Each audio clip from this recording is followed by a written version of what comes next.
Commissioner, Mr. President, I rise again, I'm afraid, to make the same old hoary speech that I've been making here for several years, and that is, it is my opinion that you do not really understand the concept of banking.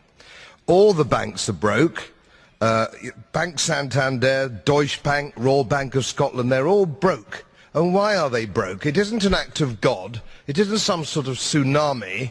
They're broke because we have a system called fractional reserve banking, which means that banks can lend money that they don't actually have. It's a criminal scandal, and it's been going on for too long. To add to that problem, you have moral hazard, a very significant moral hazard from the political sphere.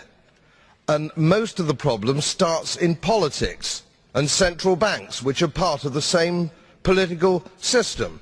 We have counterfeiting, sometimes called quantitative easing, but counterfeiting by any other name. The artificial printing of money, which if any ordinary person did, they'd go to prison for a very long time. And yet governments and central banks do it all the time. Central banks repress the amount of interest that rates are, so we don't have the real cost of money.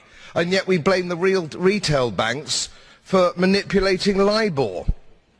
The sheer effrontery of this is quite astonishing. It's central banks that manipulate interest rates, Commissioner.